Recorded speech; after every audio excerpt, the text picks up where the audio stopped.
Okay. So today's session, I felt will be more helpful if we have like a discussion. So if all of y'all can, like whenever you want to answer, if you can unmute and share, then it will be helpful. So the agenda will be for today. I'll just go through a brief of what we've done last time. And today we will use a little different data set and see how we can scale up. So last time when we used census data. It had around 32,000 rows. This time I've just picked up another open source data set, which is related to COVID. So I will share my screen.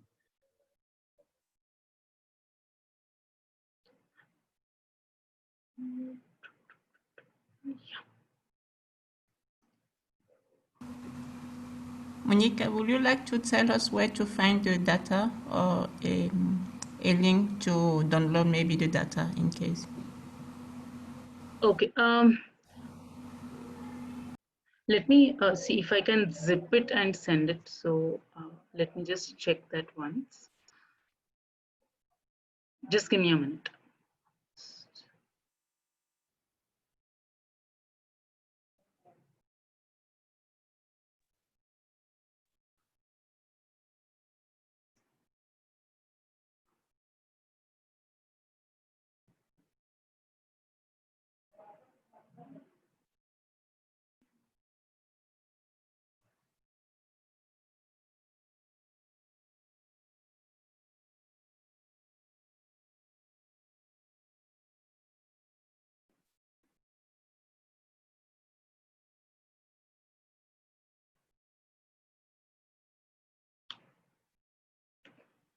Yeah, maybe while I'm doing that, I can just go through what we've done before.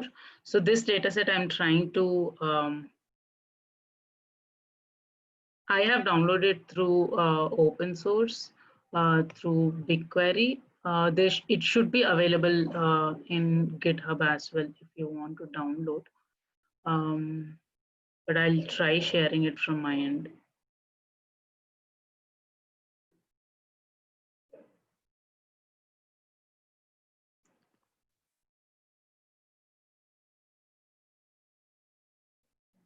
Okay. While I'm doing it, I'll just go through what I've done before. Um, so before getting into the steps, we are using right now Jupyter Notebooks, which is running on Python kernel. So what is this Jupyter Notebook? It is just an interface where these are different cells where I write a piece of code in the cell. I run it, then it runs it in Python. So now, right now, it needs a machine. So if that machine is my local system right now, if but your local system has limitation of storage, right? So you can use your that is where we use cloud, where you can access more space with respect to storage, and your processing speed also increases if you're using any cloud service. So there are a lot of service providers. You have Google, you have AWS, and even Microsoft is offering. So right now it is running on my local. So what it does is it goes, uh, um, Jupyter Notebook is the interface. I just write the code, then Python picks up the code and runs it using my local system and gives out the output here itself. So um, yeah, that's the context. And just give me a minute. I'm trying to see if I can share this on chat.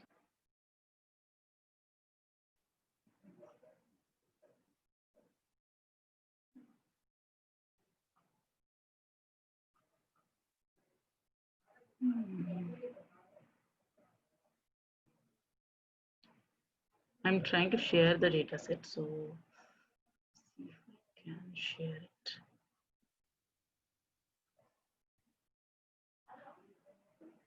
Yeah. Sunil bhai or Anamika Didi or anyone, I am uploading the file on bottom deck. So if you can share it in your church groups, you can share it if anyone wants to get access to the data. Okay. Yeah. Yeah. Okay. So yeah, let me give an overview for once you're into Jupyter Notebook. So I am using Anaconda. So first I open my Anaconda prompt and I write Jupyter Notebook. Maybe I can just do that once again so you all can see. You're all able to see the prompt, right?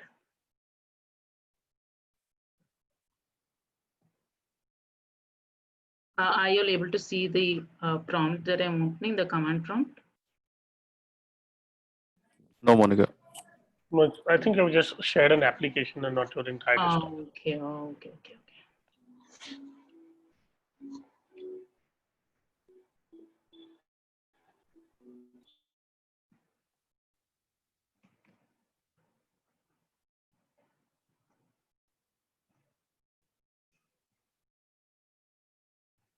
Yeah. So when I open Anaconda prompt, it will have something like this, where I do Jupyter Notebook. So I'm initiating the notebook now. So it gets connected again. I think stop share and then it opens on my web browser like this. So now I have my data set in downloads. I'm just going to downloads, open the folder here. And then here I can go to new and then open a new Python notebook. Okay, so once I click on it, a new Python notebook will get opened. So for now, I'll use what I've already created. So I have this. Yeah. So first step is to import whatever libraries are required for your analysis. So I've imported pandas, NumPy, and Matplotlib. I control enter runs it, so I've run that. Corinne, have you got the data set? Yes. Okay. So then we talked about how to create a new data set in new data frame in pandas.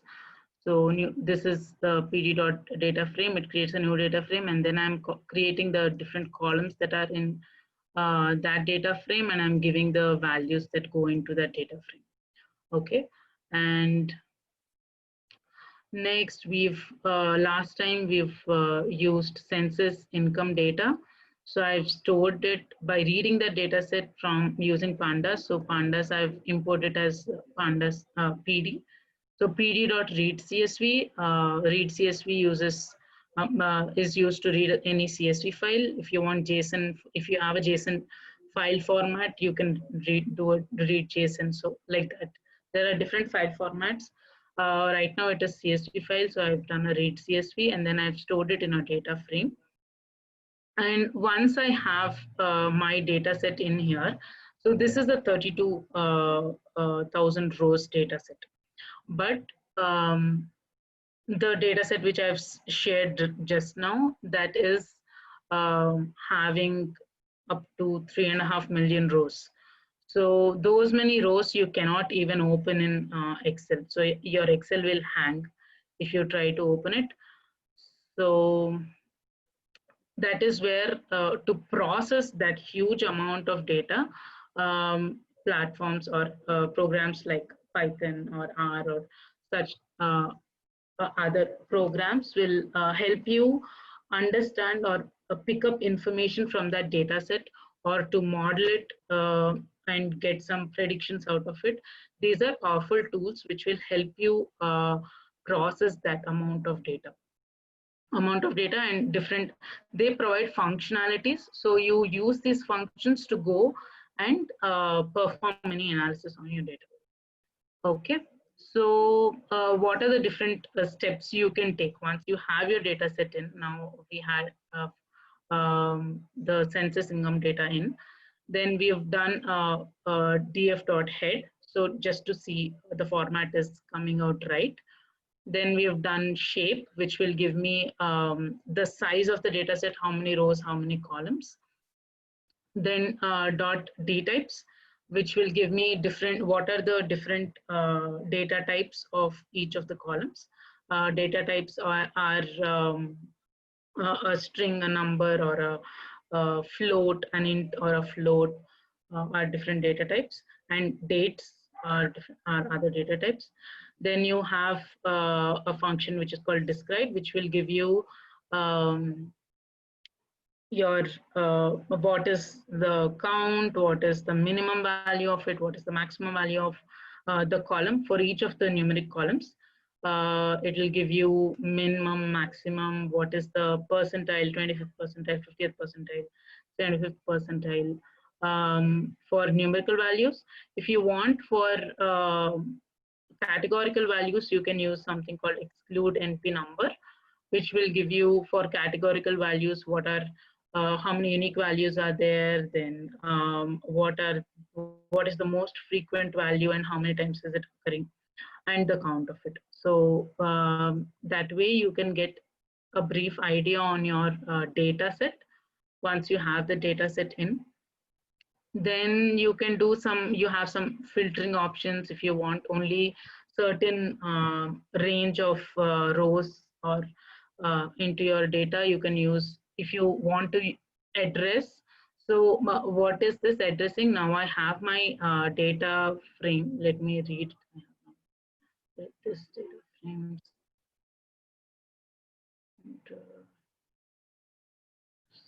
So I'm just doing, so just giving a df will just print some rows of the data set.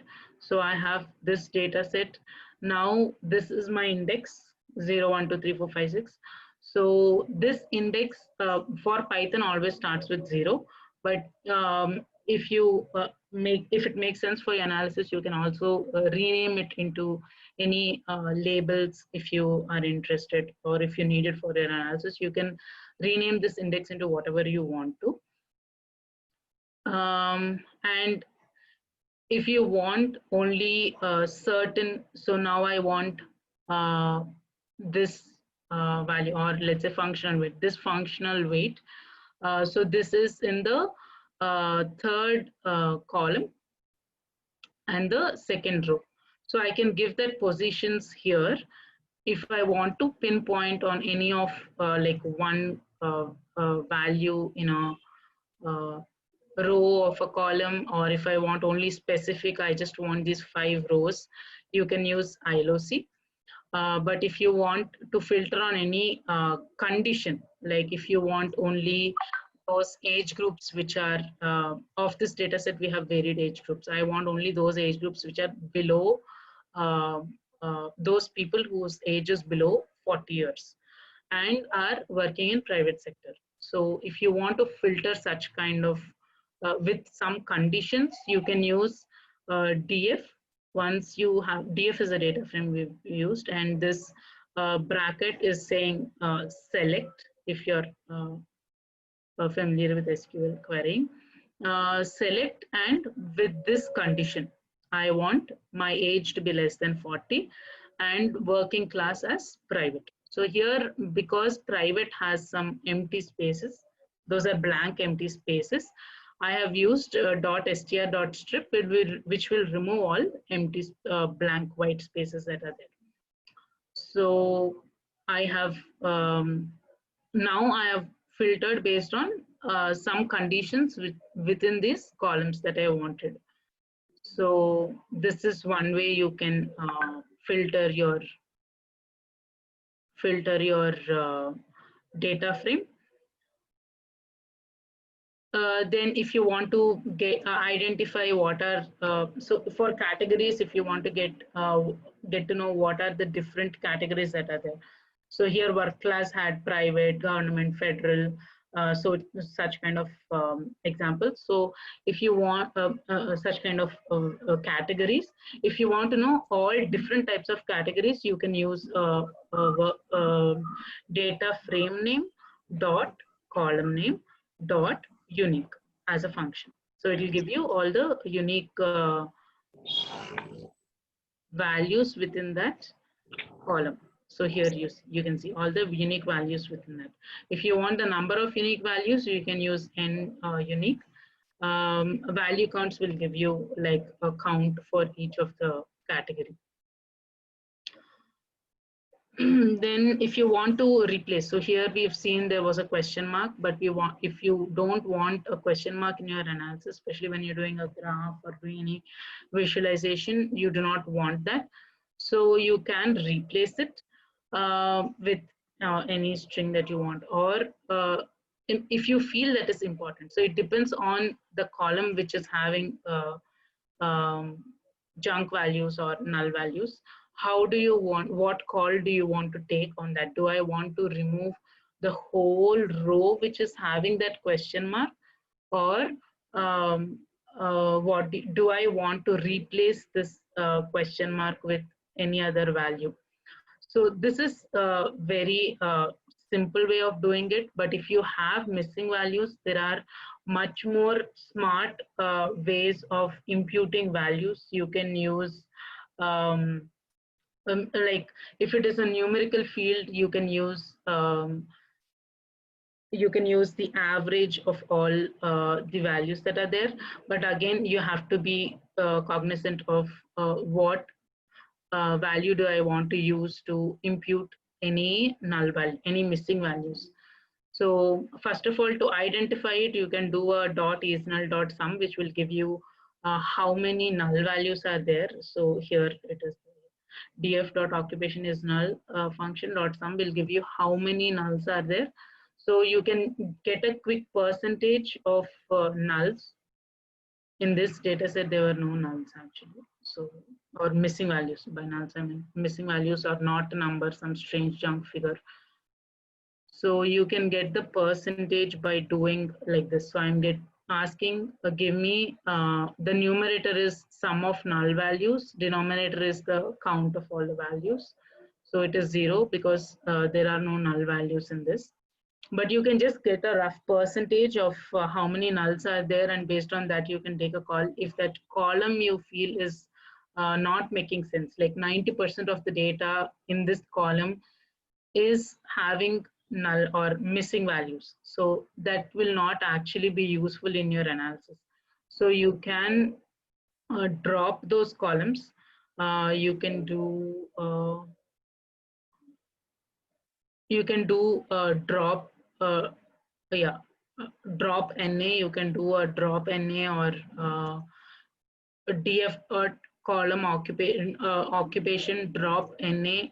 Let me just show df dot occupation dot drop NA. This will just drop the NA rows which are there. If I want only on specific columns, I can mention those columns. Shouldn't get this at that point, but I can give like occupation is in occupation alone. If there are null values, I want to drop those, then you can give something like this. And you can keep on adding whatever columns are important, which should not be having nulls. You can add those and remove those null rows. Or you can use imputed values, where if it is a numeric one, there are primarily two ways that we do. One is using average. You can use an impute operation. So Panda, NumPy has impute operations, so you can use those. Or you can use, which will fill in the average value of that whole column. And you can use also KNN, which is a more machine learning way of imputing values, where you typically have to standardize your values and then impute them using KNN is the K nearest neighbors. it picks up the closest. If you say 5 nearest neighbors, then it will pick up the closest of that null value. What are the closest values based on distance, Euclidean distance, or whatever distance you can specify. Based on that distance, it will pick up the closest value to that missing value, and it will impute it with that. So these are like little complicated imputers, not difficult in implementing, but the process is slightly time taking, especially with KNN as compared to like if you want to do a imputation with just the average or the most frequent value. For text values, it is most frequent values you can fill in with. If you feel those, so it is a kind of a business decision as well. Is the how important is that column? How important? How much data is missing? And how important is this column with respect to the other columns I have in my data set? So those are typical business decisions that you have to take with respect to your data set. If you, and more of these imputations are done if you want to push it to your any machine learning algorithm. There again, there is, I think it is slightly out of scope for this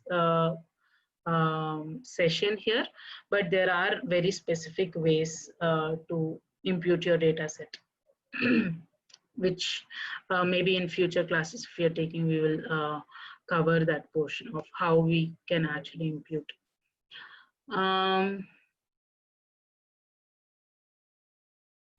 Yeah, next what I touched upon is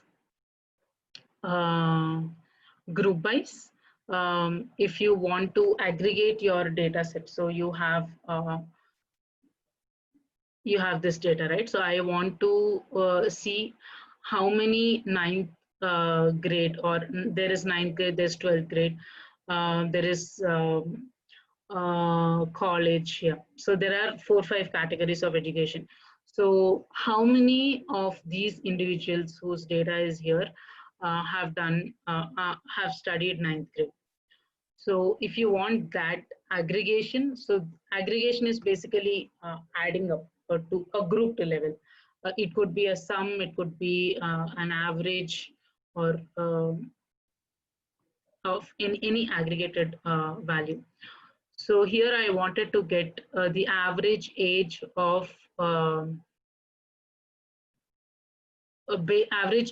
these people based on the education that they have had. So education, let me just run this here. Yeah, so 10th grade average age of people who have studied 10th grade is 37 years. So like that, you can do a group by, categorize, and on group by on any categories, and get an aggregation of any numerical value in general. That is how we do a group by. Then we've covered, yeah, I think this is where we were last time, where we've used apply. Dot apply is if you want to apply any function to a group or to the whole data set, then you can write a generalized function. You can define, this is a good way of doing it. If you can have this as a practice, you can define a function. You can write just define, say,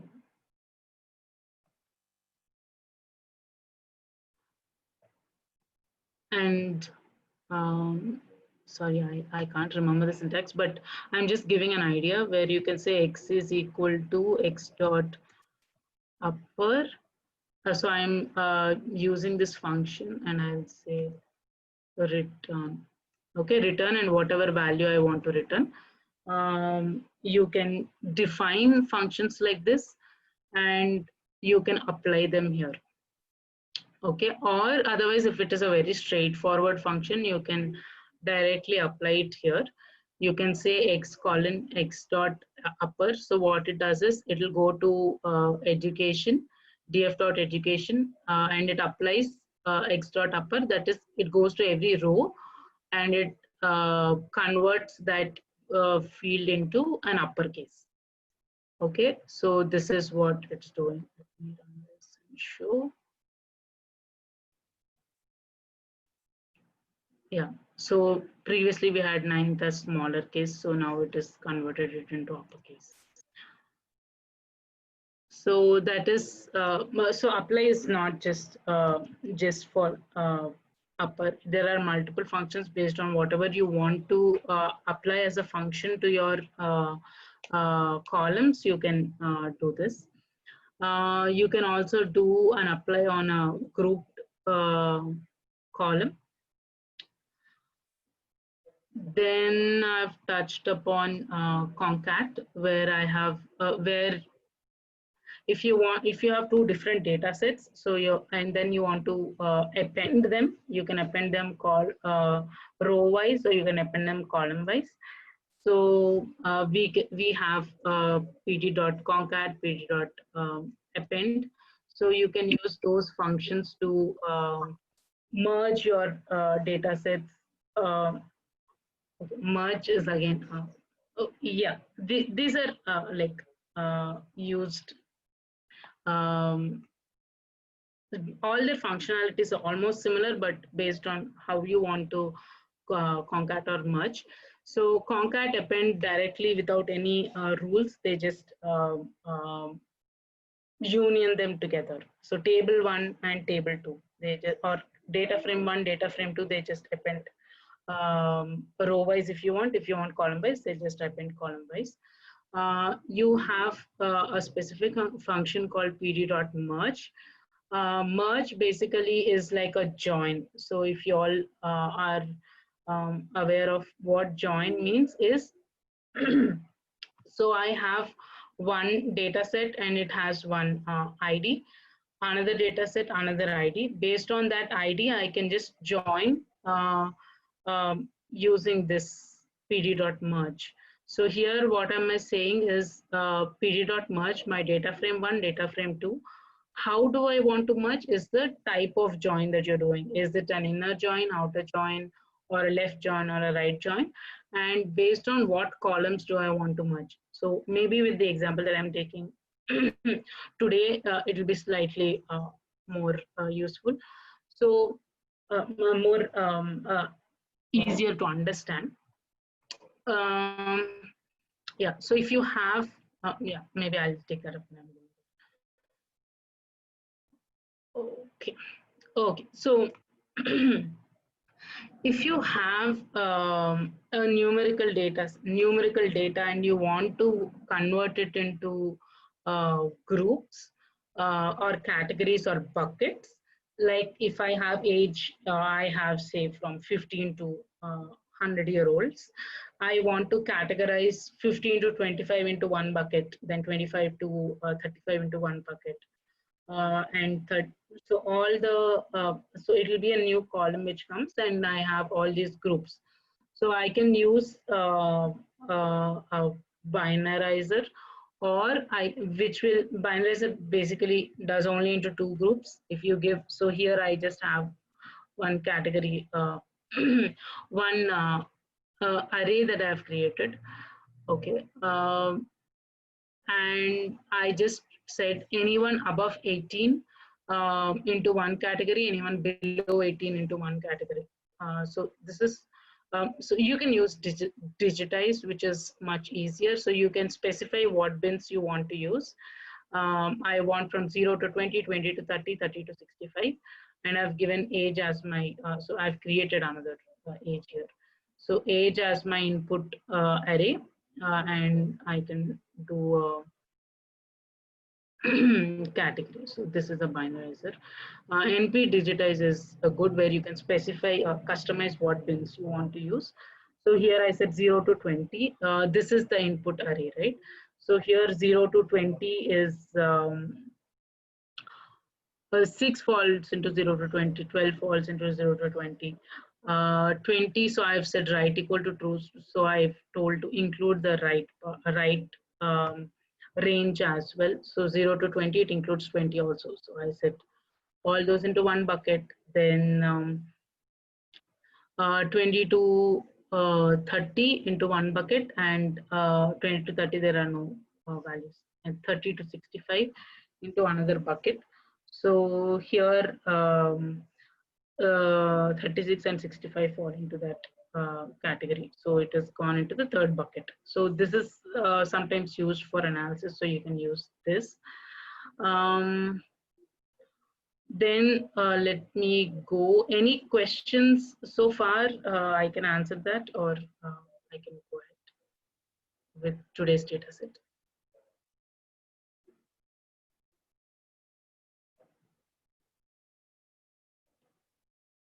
Anyone tried any analysis and you wanted to, you have any questions or anything?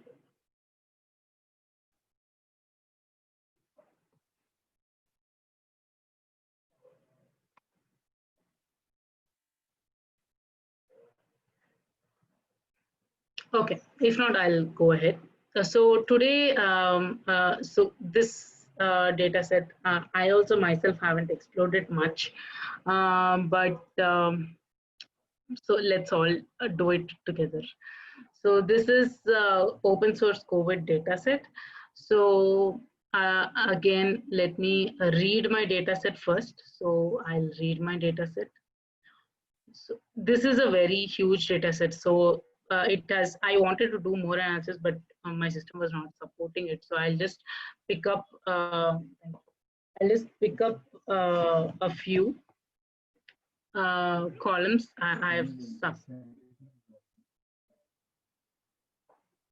oh, the data set. Oh, okay. Just give me a minute. I'll just share the data set once again.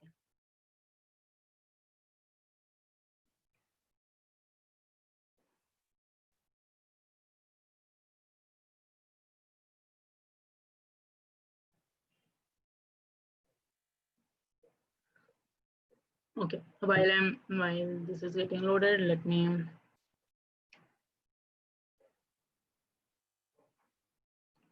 Okay.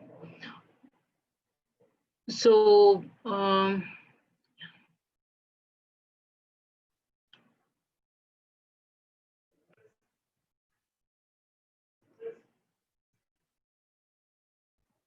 okay.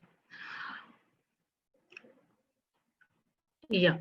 So this is the data set. So I have imported the data set using pd.read.csv. So I think from now on we can have maybe some discussion. So if anyone is following, you can just respond back. So I have a sense of if all of us are following or not. Okay.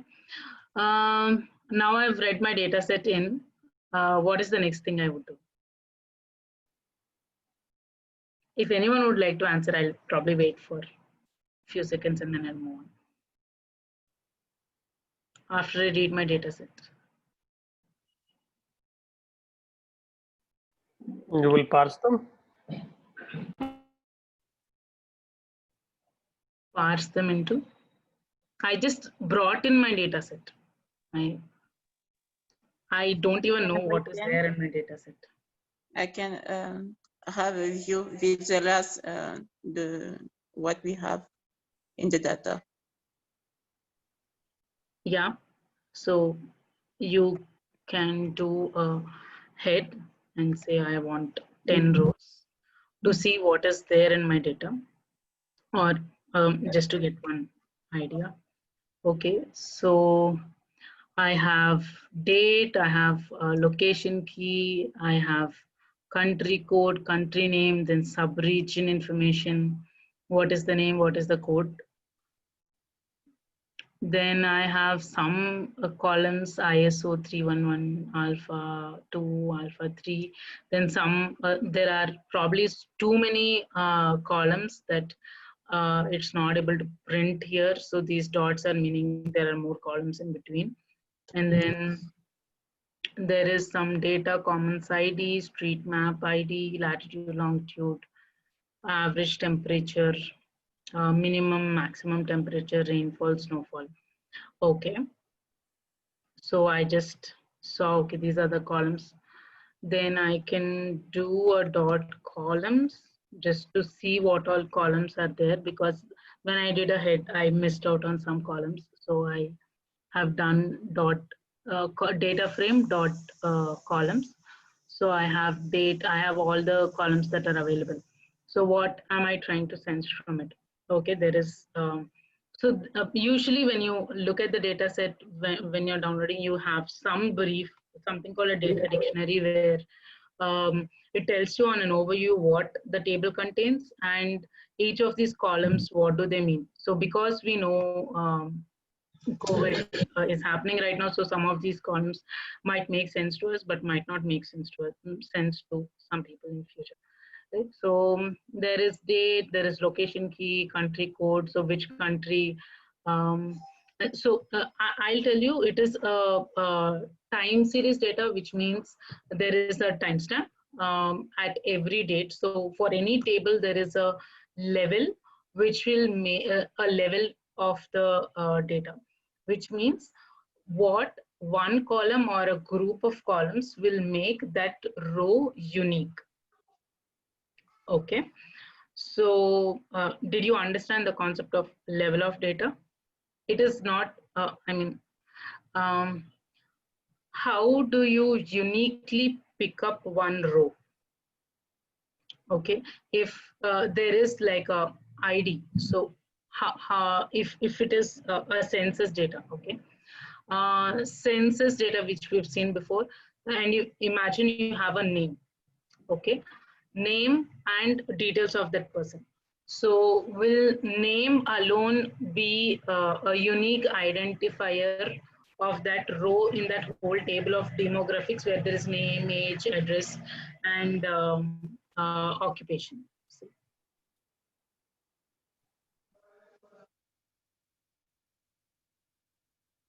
Will name alone be the unique identifier? So when I Name mean, cannot be alone identification. yes. Many people have many same name. I mean, the one name many people can. Exactly. So one name many people can have. So that alone will not be a unique identifier for that whole row. So maybe name with an address, or name with age also will have multiple, but name with an address could be a unique identifier for that demographics data.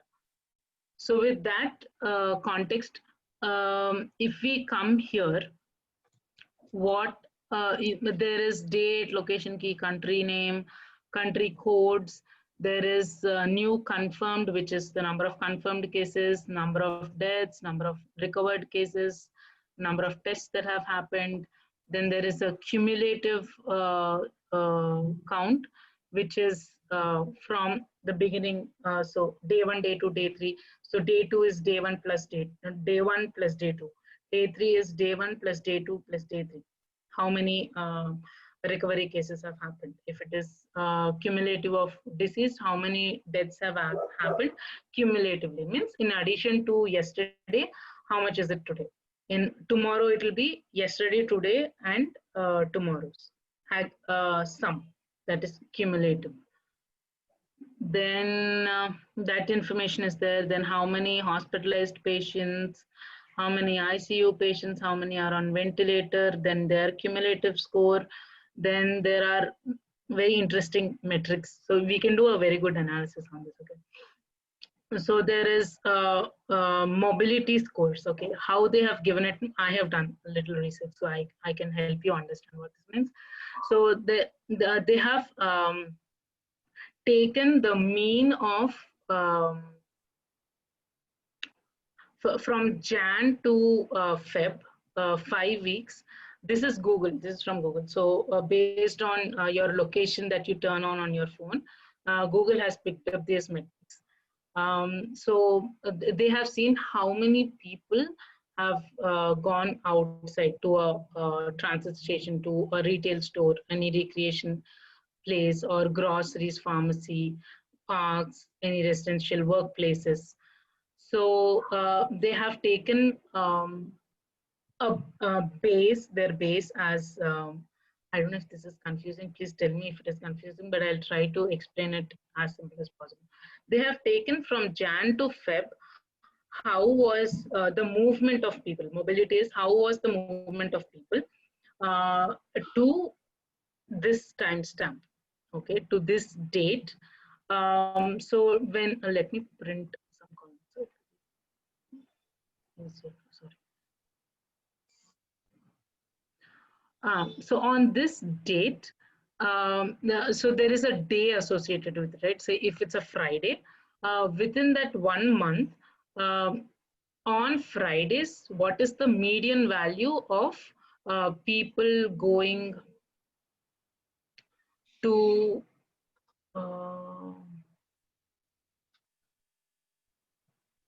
okay, can't see those comments here. Okay, fine. So what is the median value of people going out to grocery stores or pharmacy from Jan to Feb? They have taken a percentage difference from Jan to Feb on Fridays. What is the median value? So if 10 people had gone on one Friday, there are 5 weeks, right? From Jan to Feb, say 5 weeks. Within those 5 weeks, every Friday in this country, in this sub-region, 10 people have gone out, okay, on first Friday. 100 people have gone out on second Friday. 1,000 people have gone out on third Friday. Like that, those 5 Fridays they've taken, and they've taken a median of those 5 Fridays. And they have taken a percentage difference of that day. If this specific day falls on a Friday, let's say on a Friday, how much is the percentage difference of the number of people that have gone out to grocery stores as of this Friday here? Okay, what is the percentage difference? Say the median value at that point is 100 from Jan to Feb. And here, this Friday in Saudi Arabia, in one sub-region, on a Friday, there are 30 people that have gone out. So they have pulled out a matrix, which is 100 minus 30 by 30 into 100. So that is the percentage difference matrix that they have given with respect to mobility. So as compared to Jan to Feb, how many people have, what is the percentage difference of people that have gone out on this particular date in the data set? So these are interesting metrics to grocery stores, to workplaces, to parks, retail places. Then they've given some IDs. So if there are multiple data sets that they have. So here is where merging helps. So in this, they just have given a ID, wiki ID, so which is very specific to date, country, and sub-region. They have a wiki ID. So there is some other data set which has this data for these countries. So you can join this data to that data set on this Wikidata ID. So you will get the wiki information of these regions into your data set. That is how you can use these IDs to join, but right now I have not done that. So here there is a street map ID. So if you want to do some analysis around geolocationing, where are the people most populated or most populated group, if you want to find those groups where COVID is more in that country, those specific locations, you can use these maps and then identify. For that, you need a little more information, but yeah. So, and then you have longitude, latitude of those places, and average temperature in Celsius in this region. And you have rainfall and snowfall in MMs. Okay, did you all get an idea on the data set what we're trying to have here?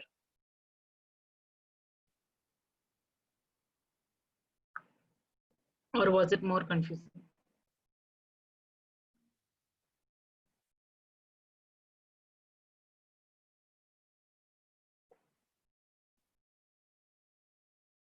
I guess there is it confusing, so I'll take it as confusing.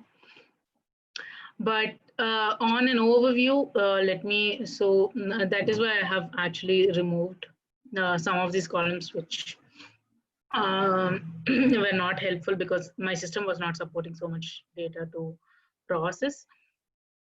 So I have done some basic analysis. Okay.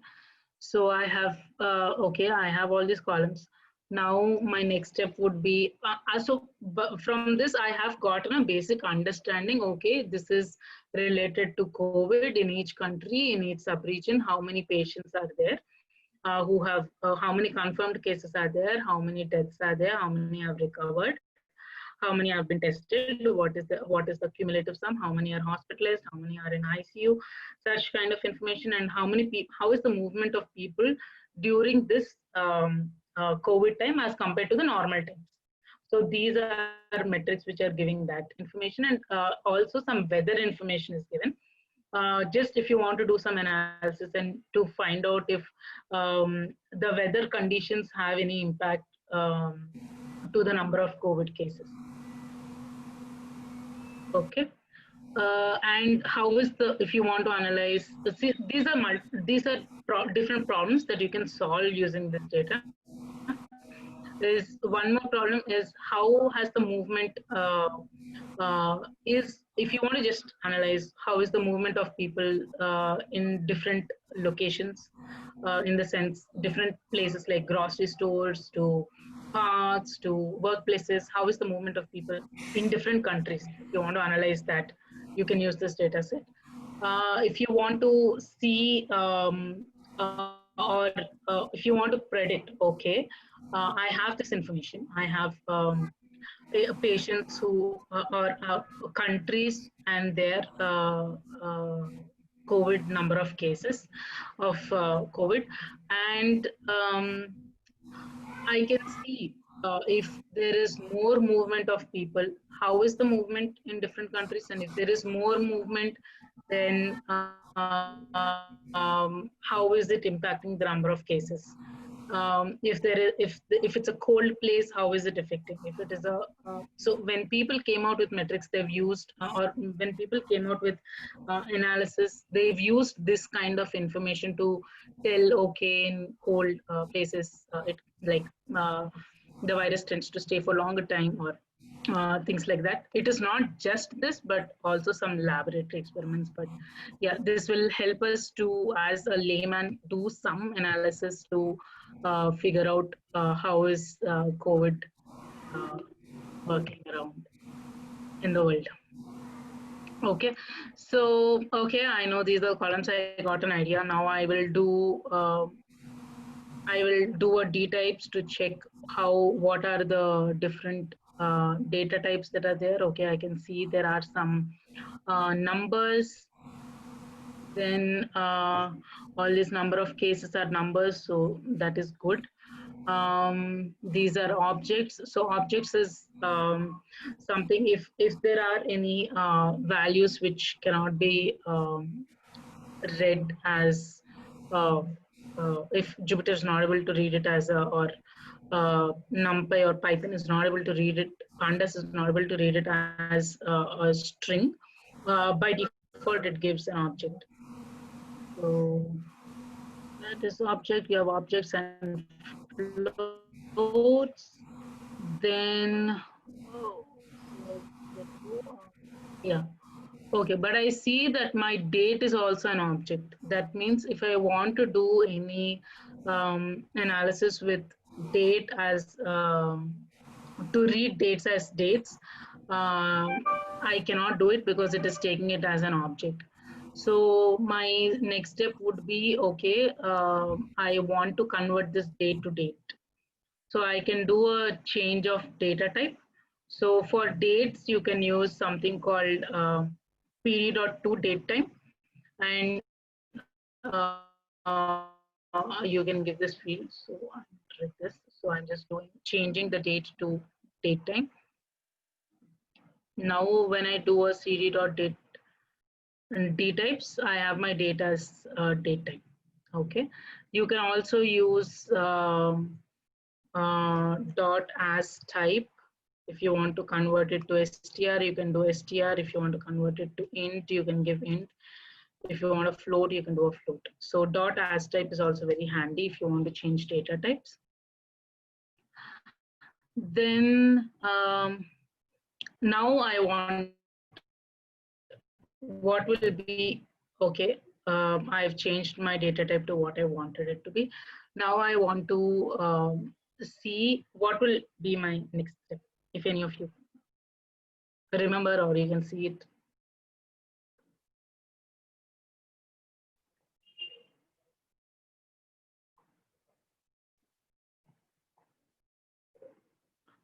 Okay, so my next step would be to do a cd dot describe, where I will understand what my data ranges are like.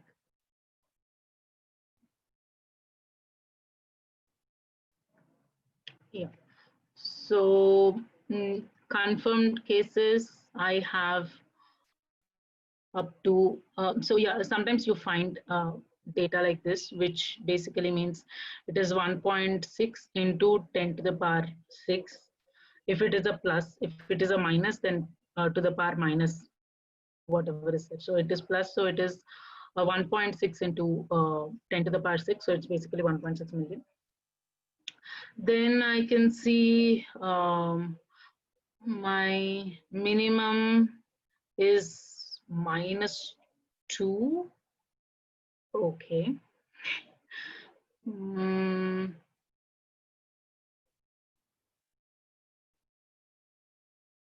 So that is not something that I would like to have, right?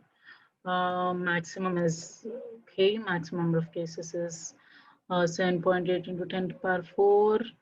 Then that is because there are negative values, it is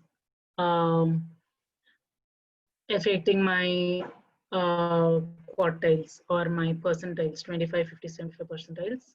So what do you guys think we should do here?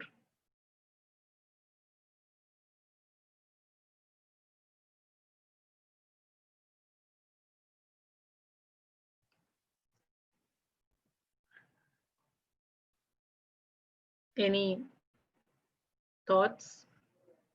A question. Why the count is different for each for the column?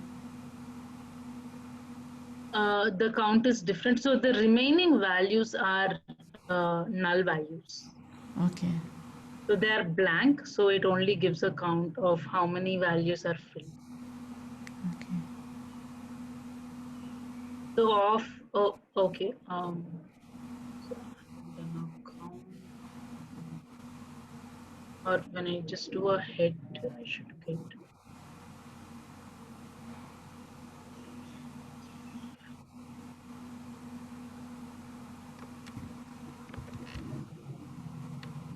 I'm just doing a count to see how many rows are there. So date has no nulls, I have just checked. It has 3.36, so around 3.8 million rows. But if you see number of tested is only 70,000 rows. So rest of the rows are blank. So here you have this NANS, right? So NANS means the value hasn't been filled, or it's some correct value which is not, which was not readable. So yeah, so I'll do a describe once again.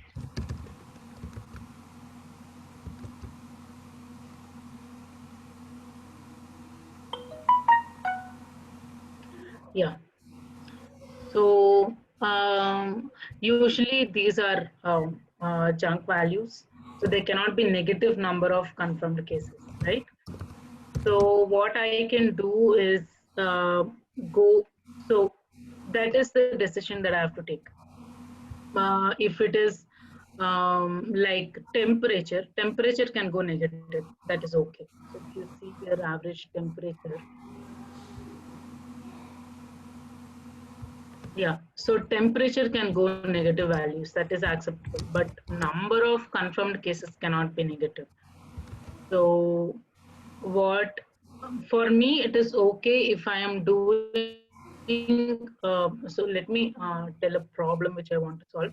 If I want to just check the number of confirmed cases, or let's say I want to get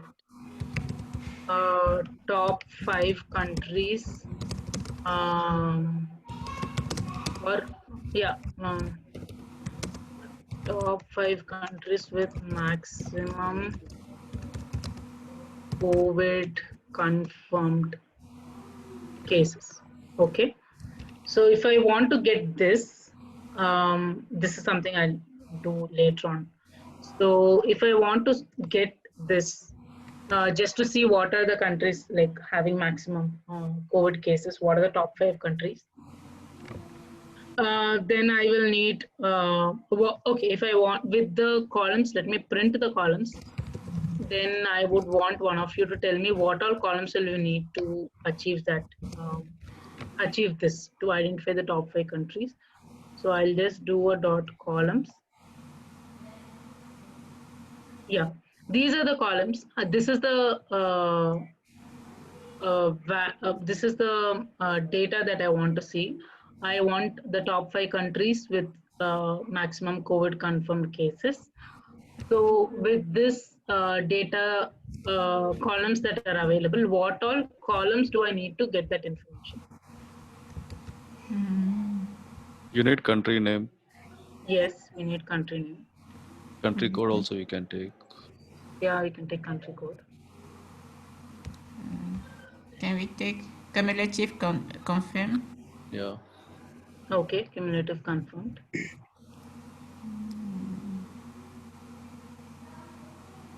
New hospitalized patients.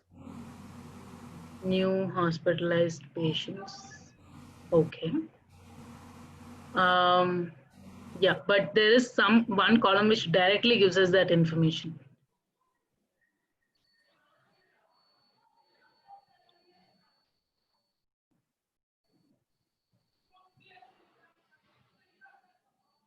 We can't say that column is very. Sub-region So, code? Current hospitalized patients. Sub-region Hos- code. hospitalized patient. We have a column which is new confirmed, which is the number of confirmed cases. Yeah.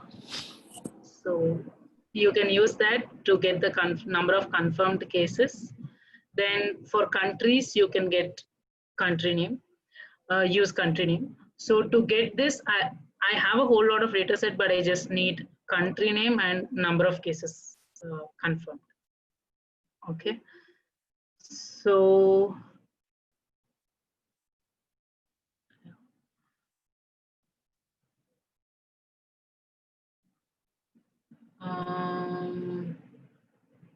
let me just take all these out. Okay. So what have I done? I have, and we have seen the description, right? It has negative values. So I didn't want to take negative values. So I have done a .loc, cd.loc, where I said I just want positive cases, or positive count, where new confirmed cases is greater than 0. And here I just randomly selected a few, but I just want my country name and new confirmed. Just these are the 2 columns that I need from this data frame. What am I doing here? I'm creating a new data frame and I'm saying just pick up, filter out those columns or those rows where the new confirmed values is positive, greater than 0, and just give me country name and new confirmed as 2 columns. Okay, I'll run this. Okay.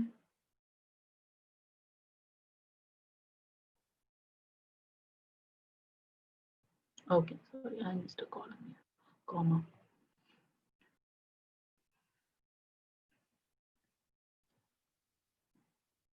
So I've stored it in a new data frame, so I'm just seeing how the data frame is. So I have here, I have country name and I have new confirmed cases. So I will do just a describe for this just to see if my, yeah. So if you see here, we've removed the negative values. So my minimum has now become 0 and maximum is 7.2 is around 78,000. So this is again daily data. So every day you have these statistics for these countries. So if you want, I'll just go slightly away where I just want to explain about this functionality. So if I want to create, now I have date, but I don't want to look at daily data. It is too much to, if I want to do any graphical analysis or anything, it is too much for me. So I can do a monthly level analysis, but that column is not there. So you can create that from date, you can extract month part, you can extract year part, you can even extract day of week if it's a Friday, Saturday, Sunday, or such things. So you can use something called dt dot month, dt dot year, dt dot day, which will pick up. So if this is the date, it will pick up 01 or it'll pick up 1. So I just created that just to show the functionality. And then I've just seen the range of dates, what is my minimum date. So just to see from what date to what date is this data set having information from. It is having from 1st Jan 2020 to 6th August 2020. So this is real data set which is getting updated every day or once in 2 days. So I will share a location where you can get access to this data set as well, not just the, because what I shared will be just this data, but every day it's getting appended. So appended. So this is another example of appended, right? Where now you have data till 6th of August. So after 2 days, if you go, you will get data up to 8th of August. So these two, for these 2 dates, table is being formed and it is getting attached to the table that we have right now. So that is where appending constantly happens. Okay, then, okay, so I want to get, I have my CD1 like this, right? I have country and for each date, what are the number of confirmed cases. But if I want to identify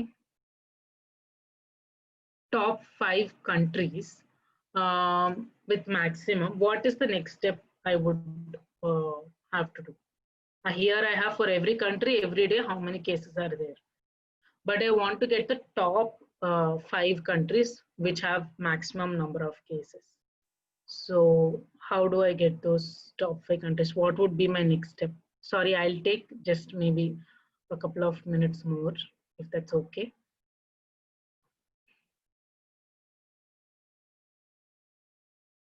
Yeah, any thoughts? Any thoughts? You can take the max value of the top countries. There's a functionality called max, right? If I'm not wrong. Yeah, but that will give me 1 day maximum. What is the maximum for that 1 day? Shall we sum?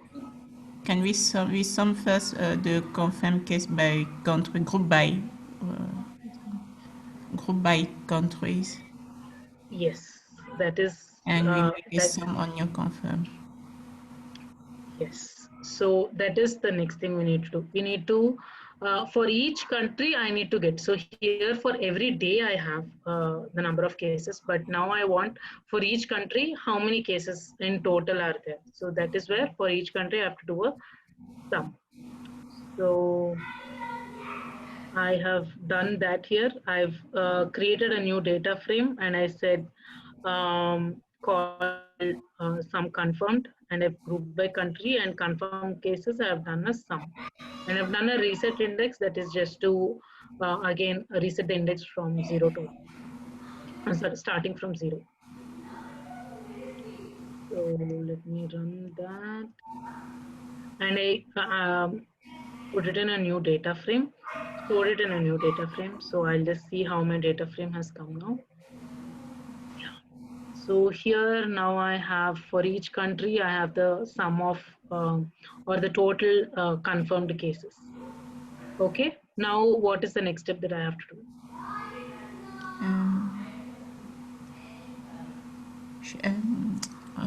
Can we put it in order?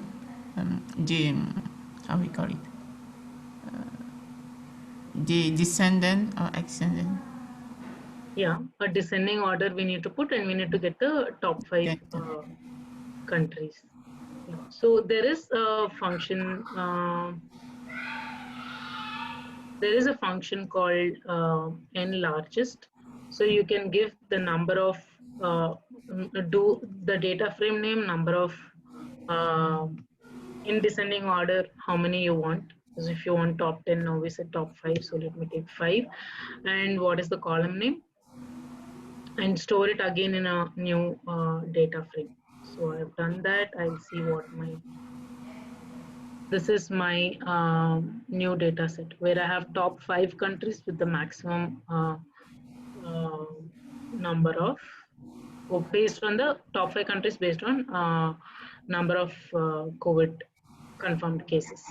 So here you can see America, US has the maximum, then Brazil, Chile, and India followed by Russia.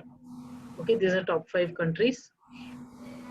Then, yeah, so this is what we wanted to achieve.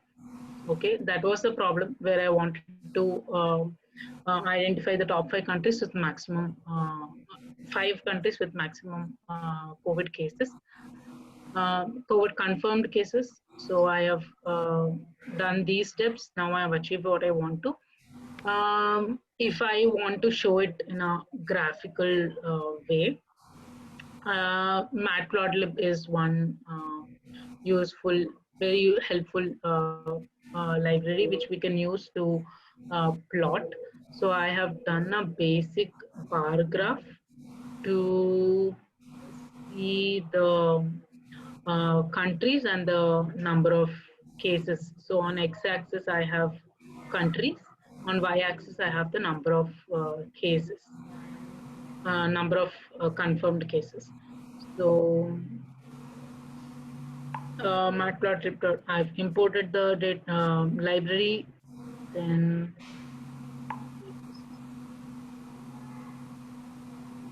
I've used a Plotfig. This is to give what colors you want, what this is to define how you want your graph to look like, what is the size, then what is the color, how many dots per inch. So those features you can define. And then here is where I've given my plt.bar, where I'm saying draw bar chart with x-axis as my country name and y-axis as my sum of confirmed cases, and then do a plt.show.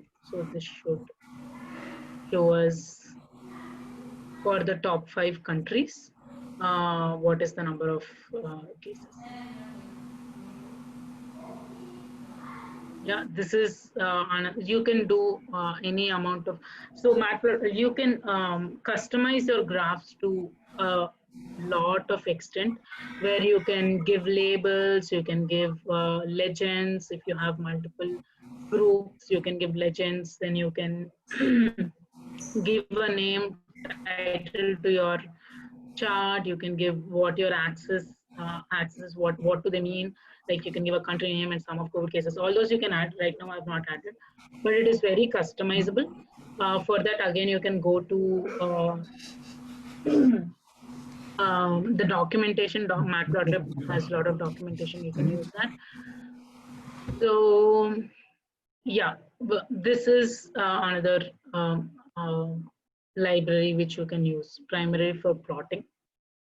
With this, there was one more I wanted to cover, which is how to identify outliers in your data set.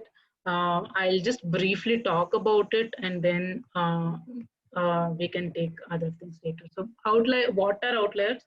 So once you have your missing values imputed or removed, or you've handled your missing values, next will be you handling your outliers. Okay. What are outliers? Outliers are any extreme values, either in the higher end or in the lower end of your data set, which if you're doing a scatter plot and you see, it is easier to see. You have one value which is too high, let's say age. Okay, you want to do some analysis on teenagers. Then if you have data of a 100-year-old, then that is an outlier for you. You don't want that in your data set. But many times it is not very evident like this, where, okay, I know I want to work on teenagers, and I know teenagers age group is this, from 13 to 19. Then I'll know, okay, 100 is an outlier. But many times we do not know that. So there are some statistical ways of how you can identify your outliers. You can use you can define what is your lower bound of your data set. So if it is, let's say, prices, okay, prices of a house, price of houses, then if a 3-bedroom house, let's say in Bangalore, cannot be more than say 10 crores. If it is more than 10 crores, then it is probably more than 3 bedrooms. It is maybe a villa. Okay, so you like that. So that 10 crores, or let's say 100 crores for a 2-bedroom house will be an outlier. So you can use, so there is something called a quartile range, interquartile range, which is, I've done a describe here, right? Using, okay, let me just do it again. Using the interquartile range. So here you have 25 percentile, 75 percentile. So the interquartile range is difference between your 75th and 25th percentile. So 1.5 times your interquartile range, 25 minus 25th percentile value minus the 1.5 times your interquartile range could be your lower bound.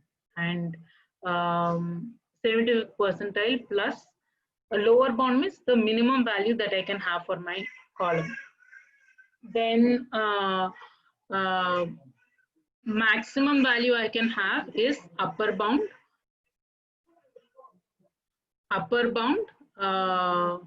plus,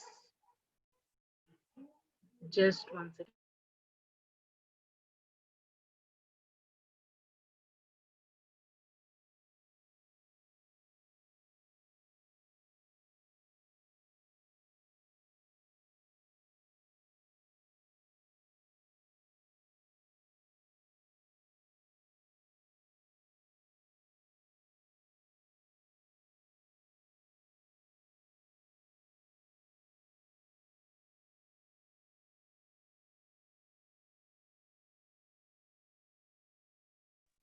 Sorry.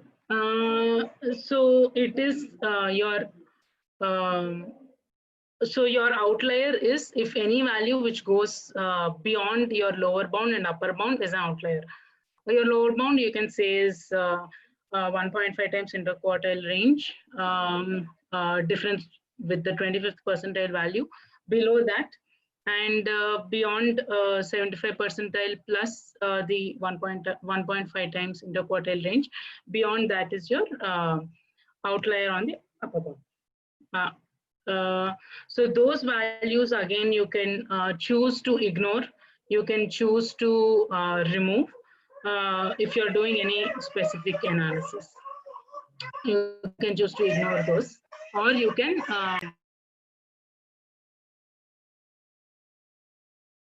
choose to ignore those, or you can remove those from your analysis.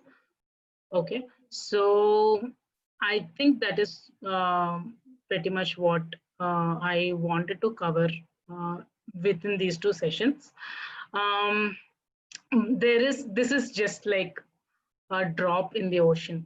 So this is just to give a initial touch or initial push, I would say. There is so much that you can do. Every topic that we touched, there is so much in depth or many complicated ways of doing it. But yeah, this is how you would go about. And after you do some basic graphical analysis, you will have, like for any analysis, you will have a model which you want to implement in your mind. So for that model, you will prepare this data set. That is where your missing values, outliers, everything will come. You prepare this data set to go as an input to your model. So maybe next session, if we take, we can cover that part of how you handle each numerical value, text value,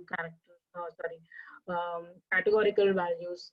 How do you handle these so that they could be prepared to go into a machine learning model? So there are some transformations that you typically do. So this session more, I wanted to reinforce what we've done before, so that you all are more acquainted to this terminology.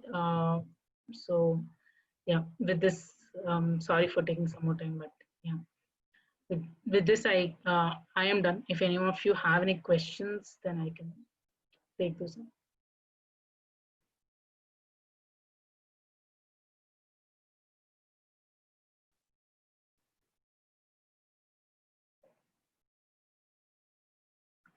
Elijah bro, are you there?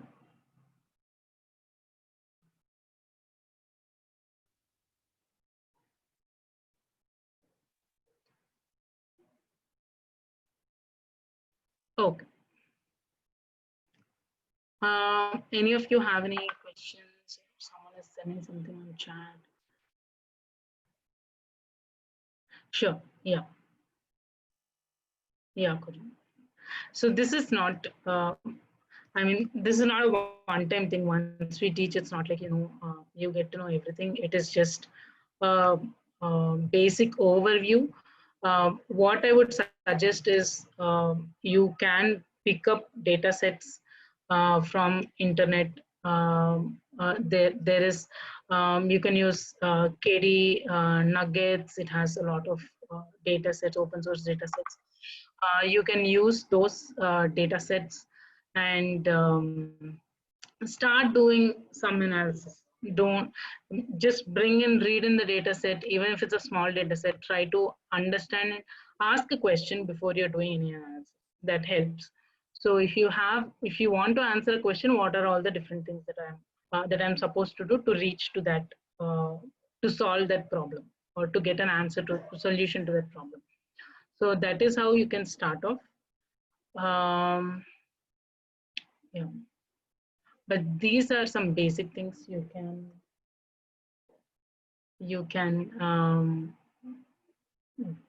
do. Any questions? Anyone?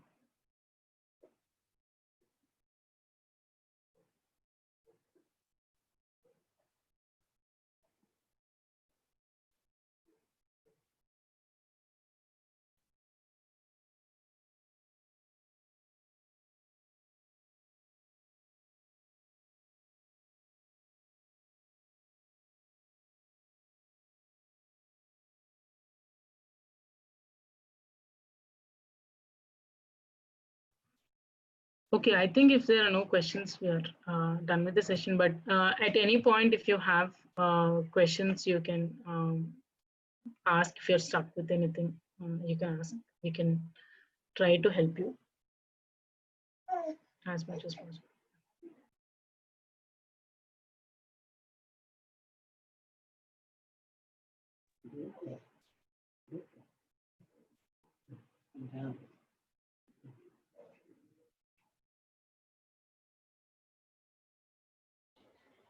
Thank you, Monica. You're welcome. Bye.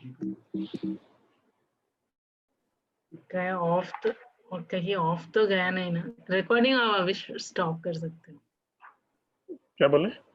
Recording stop कर सकते हैं आप